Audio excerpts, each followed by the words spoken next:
ట్రైలరా టైగరా?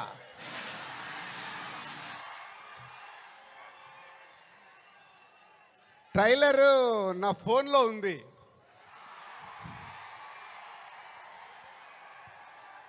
కానీ మీ దగ్గరకు వచ్చే వరకు మేము ఇంకా చాలా వర్క్ చేయాల్సింది ఉంది. ఎందుకంటే ఈరోజు ట్రైలరే సినిమా రేంజ్ని డిసైడ్ చేస్తుంది, అవునా కాదా? సో ఆ రేంజ్లో మీకు ట్రైలర్ ఇవ్వడానికి రెడీ అయ్యాం. కొత్త సంవత్సరం జనవరి 1 రోజు మీరు ట్రైలర్ చూస్తారు.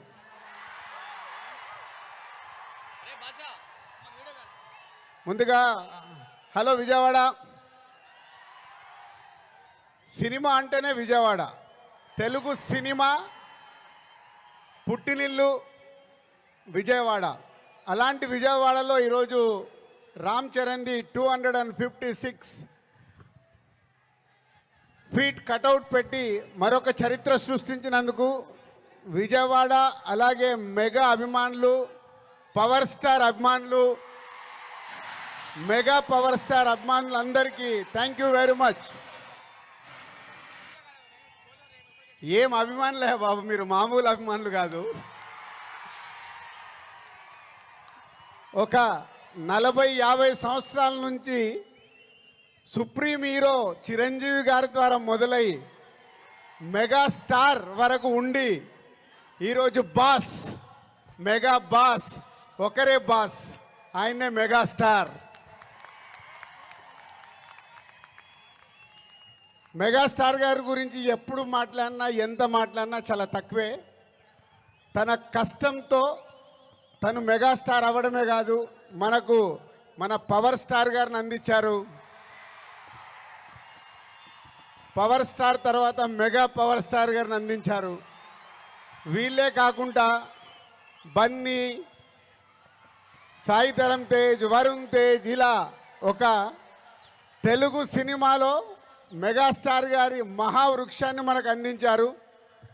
సో దానికి మీరు వెనకాల ఉండి అభిమానులు కానీ 40-50 సంవత్సరాల నుంచి మెగాస్టార్ గారికి తోడుగా ఉంటూ ఈరోజు రామ్ చరణ్ గారి cutout 256 feet world record cutout పెట్టి మరొకసారి మీ అభిమానాన్ని చాటుకున్నందుకు ధన్యవాదాలు. ఇక గేమ్ చేంజర్కి వద్దామా? సో నేను విజయవాడ రావడానికి వీళ్ళు అడిగినప్పుడు 29కి సరే ఫ్రీ పెట్టుకుంటాను అనుకున్నాను. బట్ రావడానికి ఇదొక కారణం అయితే మన డిప్యూటీ సీఎం గారిని కూడా కలవడానికి వచ్చాను.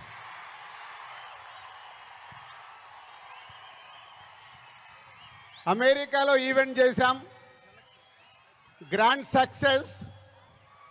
సో ఈరోజు నిన్న మీరు టీవీలలో చూసుంటారు, అక్కడ చూసిన వాళ్ళు అప్పుడు ఎంజాయ్ చేశారు. మరి అమెరికాలో అంత గ్రాండ్ సక్సెస్ అయ్యాక మన డిప్యూటీ సీఎం గారు ఆధ్వర్యంలో ఈవెంట్ చేస్తే ఎలా ఉంటుంది, దాని గురించి మాట్లాడదామని వచ్చాను. సో కళ్యాణ్ గారు ఇచ్చే డేట్ని బట్టి ఎక్కడ చేసుకుందామో ఆ ఈవెంట్ డిసైడ్ చేసుకుందాం. బట్ ఆ ఈవెంట్ మట్టుకు మామూలుగా ఉండకూడదు. మామూలుగా అంటే ఒక చరిత్ర క్రియేట్ చేయాలి ఆ ఈవెంట్తో.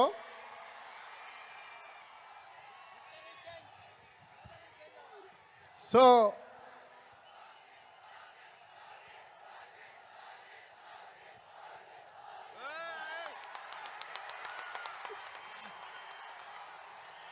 గేమ్ చేంజర్ అయ్యాక ఓజీ మీదకి షిఫ్ట్ అవుదాం. సో ఇందాక నేను విజయవాడకు బయలుదేరినప్పుడు 1 o'clock చిరంజీవి గారికి ఫోన్ చేశాను. సార్ సినిమా రెడీ అయింది, అప్పుడు మీరు చూశారు, మళ్ళీ ఫైనల్ది చూడాలి అని. సో ఇంటికి పంపి రాజు చూస్తాను అన్నారు. సో 2:45కి వారు సినిమా చూడడం మొదలుపెట్టారు. నేను బయలుదేరా, బట్ నా మనసంతా అక్కడే ఉంది, ఏ సీన్ ఎలా చూస్తున్నారు, ఆయన ఎలా ఎంజాయ్ చేస్తున్నారని. కరెక్ట్ ఇక్కడ వచ్చి కూర్చున్నాను, చిరంజీవి గారు ఫోన్. ఒకే మాట అన్నారు, సరే ఇట్లా విజయవాడకు వచ్చాను కటౌట్ లాంచింగ్ గురించి. ఓ అక్కడ ఉన్నావైతే మన ఫ్యాన్స్కి చెప్పు, సంక్రాంతికి మామూలుగా మనం కొట్టట్లేదు,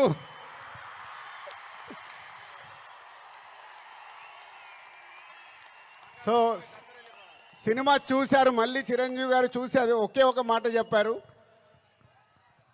జనవరి 10 డెఫినెట్గా మీరు మెగా పవర్ స్టార్లో మెగాని చూస్తారు, పవర్ని చూస్తారు. 4 సంవత్సరాల క్రితం శంకర్ గారు ఈ కథ చెప్పినప్పుడే ఈ కథలో ఏముంది, RRR తర్వాత చరణ్తో సినిమా తీస్తే అభిమానులకు కానీ తెలుగు ప్రేక్షకులకు కానీ, అప్పుడు RRR అప్పుడు నేను ఇంకా పాన్ ఇండియాగా ఆలోచించలేదు, ముందు మన సినిమా ఏంటి అనేది ఆలోచించాను. ఆ రోజు కథ విన్నప్పుడు ఏదైతే 4 సంవత్సరాల క్రితం ఫీల్ అయ్యానో, చిరంజీవి గారు ఇప్పుడు ఇందాక ఒక్కొక్క సీన్ గురించి మాట్లాడుతుంటే ఆనందం వేసింది. ఎస్, రేపు మెగా పవర్ స్టార్ని మీరు జనవరి 10 స్క్రీన్ మీద చూసినప్పుడు తన నట విశ్వరూపం చూస్తారు.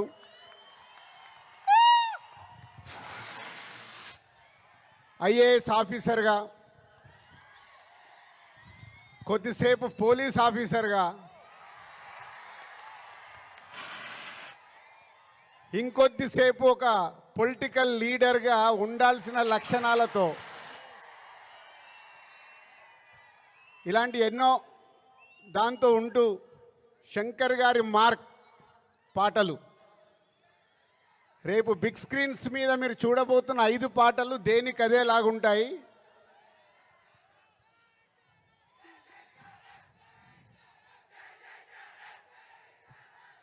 సరిపోలే, అక్కడికి వినిపించాలా. Thank you. సో శంకర్ గారి పాటలు ఒక్కొక్క సాంగ్ని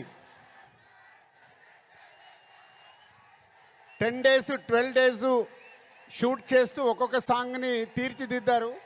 రేపు అది మనకు స్క్రీన్ మీద ఏ సాంగ్ ఆ సాంగ్ అనే డిఫరెంట్గా ఉంటూ అలరిస్తుంది. సినిమా కూడా లెంత్ విషయంలో శంకర్ గారిని ఒకటి అడిగాను, సార్ మీరు తెలుగు సినిమా తీస్తున్నా అన్నారు, మాకు 2 గంటల 45 నిమిషాల కంటే ఎక్కువ ఉండకూడదు. సో ఎగ్జాక్ట్లీ 2 గంటల 45 నిమిషాల సినిమా అయిన అందంగా మలచి ఫస్ట్ ఈరోజు చిరంజీవి గారికే చూపించాం. సో అలా సినిమా మీకు పరిగెత్తుతూ ఉంటుంది, ఎక్కడ ఆగకుండా ఆ హీరోయిజం, డ్యాన్సులు, ఫైట్లు, ఏది కావాలో ప్రేక్షకులకి అది అందిస్తూ అన్ప్రెడిక్టబుల్. సో హీరో విలన్ సీన్స్లో సూర్య గారితో జరిగే సీన్స్ కానీ డైలాగ్స్ కానీ రేపు మీకు థియేటర్లో దద్దరిల్లుతాయి. సో జనవరి 10 ముందు జనవరి 1 ట్రైలర్, కళ్యాణ్ గారు డేట్ ఇస్తే 4th or 5th ఆంధ్రప్రదేశ్లో ఒక మెగా ఈవెంట్, జనవరి 10తో సినిమా. సో న్యూ ఇయర్కు మీరు రెడీగా అండి. సంక్రాంతి పండగ, ఈ పండగ మామూలుగా మనం చేసుకోకూడదు. సో ఒక రేంజ్లో చేసుకుందాం. Thank you very much. Thank you Dil Raju గారికి. మరొక